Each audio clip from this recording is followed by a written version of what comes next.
La següent pregunta la formula en nom del grup parlamentari de Convergència i Unió, l'honorable senyor Artur Mas. Sí, gràcies, senyor president. Senyor president de la Generalitat, hi ha una pregunta que jo li he reiterat de manera permanent i continuada aquest matí en nom de Convergència i Unió, que vostè aquest matí no ha contestat. Jo crec que ara té l'oportunitat de fer-ho. Recordi que la pregunta era molt clara. Tenim constància que abans del 20 d'octubre, quan hi va haver els problemes que hi va haver en el túnel de ferrocarrils, vostès coneixien que hi havia incidències en aquell túnel. Si això era d'aquesta manera, doncs crec que vostè ha d'explicar davant del Parlament de Catalunya i davant del poble de Catalunya quines mesures es van prendre, quines coses es van fer, amb coneixement de qui es va posar, perquè evidentment allà hi podia haver conseqüències de seguretat per la gent. Vostè ha dit que la primera prioritat era seguretat. Doncs bé, si era així, jo crec que ara, amb un cert detall, si vostè m'ho permet, ens hauria d'explicar què va passar exactament durant aquells dies que vostès tenien coneixement d'aquestes incidències. Senyor president, té la paraula. Sí, gràcies, senyor president. Senyor diputat, miri, vostè que ha estat conseller en cap i conseller de Política Territorial i Obres Públiques i, per tant, entenc que té un coneixement del funcionament dels ferrocarrils de Catalunya. Vostè sap que informes d'incidències hi ha pràcticament cada dia.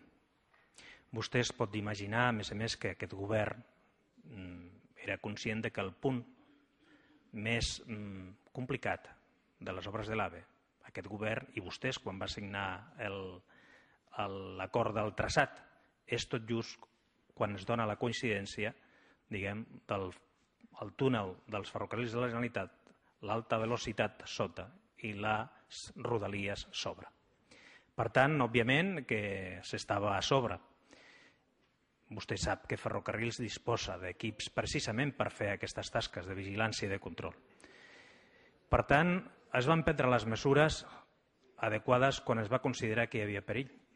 Així es va fer, perquè prima la seguretat. Per tant, no intenti llançar sospites ni ficar por a la gent, perquè això no és un acte precisament de responsabilitat, senyor Mas. Senyor Mas, té la paraula. Escolti'm, senyor president, jo li he escoltat aquest matí, si no recordo malament, dir que s'ha de dir la veritat, no? O no ho ha dit, això? I si s'ha de dir la veritat, permeti'm que el diàleg és amb el president, no amb vostè, senyora Figueres. Si s'ha de dir la veritat, doncs aleshores diguin-la tota. Jo li he fet unes preguntes molt concretes, vostè no les ha contestades. I els hi he tornat a reiterar. Des de quin dia, senyor president, fixi si és concret això. Vostè que presumeix tant de gestió ho deu poder contestar, això, no? Des de quin dia exacte vostès van tenir coneixement que hi havia aquestes incidències? El dia que van tenir coneixement d'aquestes incidències, què van fer? Amb qui es van posar en contacte?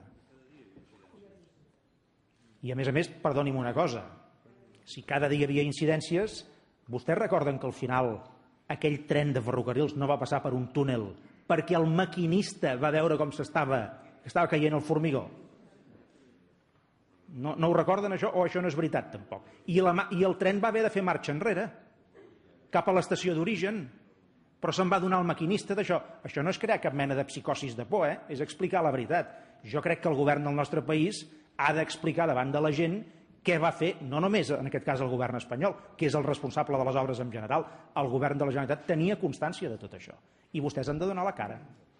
Perquè si s'arribés a detectar que aquí, conscients que hi podia haver un problema de seguretat, vostès aquells dies encara van primar que s'inaugurés tot plegat el 21 de desembre, són absolutament corresponsables de tot, aleshores. Jo aquesta afirmació no la faig amb rotunditat, que quedi clar. Ara, sí que els demano que abans de fer-la o no fer-la, vostès donin informació precisa i si se'n deriven responsabilitats també les haurem d'exigir. Senyor president, pot respondre. Sí, gràcies, senyor president. Senyor Mas, miri, s'ha de dir la veritat. Vostè té raó. Tota la veritat. Dir la veritat no és fer insinuacions. Jo he dit que d'incidències a la xarxa de ferrocarrils de la Generalitat, i vostè ho hauria de saber, cada dia n'hi ha. Cada dia no es pren la decisió de tallar el servei. Quan es pren la decisió de tallar el servei és precisament quan hi ha raons de seguretat. I precisament Ferrocarrils de la Generalitat, que té molts bons professionals, havia establert les mesures de vigilància pertinents. I no és casualitat que el maquinista sap vostè a quina velocitat anava, a una velocitat que era del 30 km/h, precisament perquè s'estaven fent obres sobre i perquè hi havia un seguiment i una vigilància al respecte. I per això, quan es va constatar que hi havia perill, no va decidir el maquinista, sinó que des de la central se li va dir que tornés. El túnel no s'ha enfonsat. El túnel no s'ha enfonsat. I segurament el tren hagués pogut passar, però precisament per garantir la seguretat es va fer això.